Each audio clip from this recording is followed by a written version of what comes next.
नमस्कार. आम्ही सारे खवयच्या या भागात सर्व रसिकांचं मी अतिशय मनापासून स्वागत करतो. मंडळी, परवा काय झालं, मला एका पत्रकाराने प्रश्न विचारला, म्हणजे मुलाखत घ्यायला तो प्रश्न विचारला की त्याने मला असं विचारलं की खवय्याने तुम्हाला काय दिलं हो. खरं म्हणजे तुम्हाला खरं सांगू, हे असे छापील प्रश्नांचे उत्तर द्यायला मला खूप बोर होतं. पण मी नंतर विचार केला की खरंच मला खवय्याने काय दिलं असावं. काय दिलं? अहो, काय दिलं नाही. यंग अँड टॅलेंटेड मुला मुलींबरोबर एपिसोड करताना मला एनर्जी मिळाली. आणि इथे येणारे जे सुगरण महिला असतात ना, त्यांनी मला अगदी त्यांच्या घरातलं समजून मला खाऊ घातलं. अहो, तुम्हाला खोटं वाटेल, बऱ्याच वेळा होतं काय की मी नाटकाच्या दौऱ्यावर जातो किंवा कुठेही नाटकाचा प्रयोग असेल तेव्हा मध्यंतरात एखादी काकू येते किंवा मावशी येते, आजी येते आणि तिच्या आवडीचे पदार्थ मला डब्यातून करून देते आणि आग्रहाने खायला लावते तिच्या समोर. कसं आहे की तुम्हाला तुमच्या आई वडिलांबद्दल काय वाटतं, काय मत आहे, ह्या प्रश्नाचं उत्तर जसं मराठी माणूस देऊ शकत नाही, तसंच माझं एक खवय्याबद्दल आहे. या खवय्याने मला काय दिलं असं मला विचारलं तर मी नाही सांगू शकत. आणि असू दे, खूप सिरियस होत आहे ना काय, मला या असले सिरियस बोलायची सवय नाही, पण मनात जे आलं ते मी तुम्हाला बोलून दाखवलं. का ते काय मला सांगता येणार नाही आत्ता. पण आज एवढं बोलल्यानंतर तुम्हाला माहिती मला भूक लागते, तर अशीच एक मावशी इथे आलेली आहे, आपण तिचं स्वागत करूया. नमस्कार. नमस्कार. तुम्ही मला वाटतं इथे दुसरं देत आहे. मागच्या वेळी भाजी बरोबर होता. बरोबर. ओके. आणि आज तुम्ही स्वतः एकटे आलेला आहात. घरात कोण कोण आहे तुमच्या? आम्ही सध्या दोघंच आहोत. आम्ही पूर्वी जॉईंट फॅमिली मध्ये होतो, म्हणजे आमच्या घरात 40 माणसं होती फक्त. पण आता फक्त आम्ही दोघंच आहोत.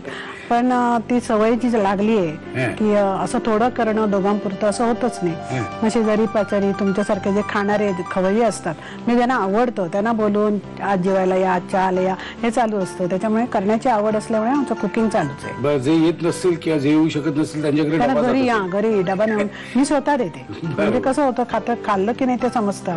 बरोबर आहे. पण मुळात कसं आहे, खाण्याची आणि खिलवण्याची आवड असेल ना तर एक वेगळा आनंद असतो. आणि स्वयंपाकघरात कंटाळा येतो असं म्हणणारी गृहिणी मी आजपर्यंत बघितलेली नाहीये. कारण एकदा स्वयंपाकघरात शिरलं ना की युद्धभूमी शिरल्यासारखं त्यांचं असतं.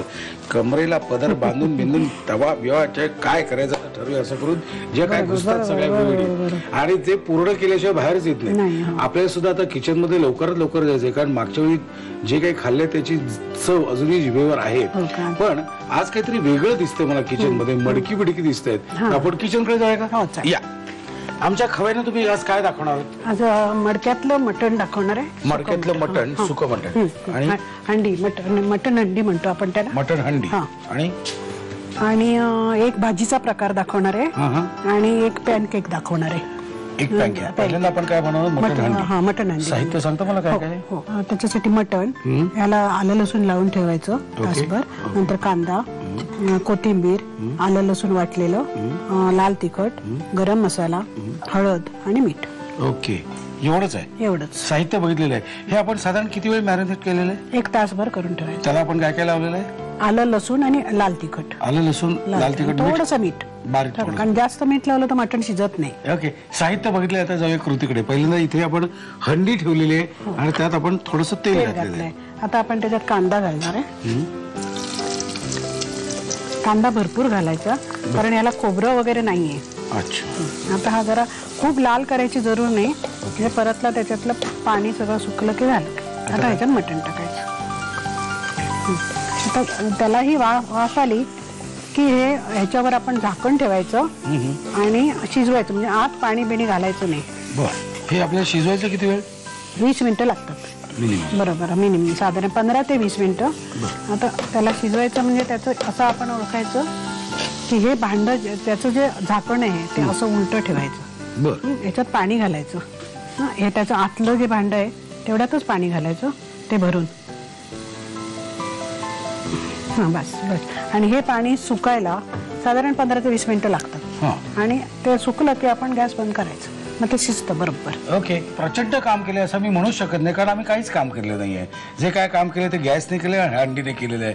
आणि ते वरचं या वाटीतलं पाणी आता संपत आलेलं आहे. म्हणजे ह्याचा अर्थ शिजलं मटण. आता काय करायचं मला सांगा? आता हे असं उघडायचं. ओके.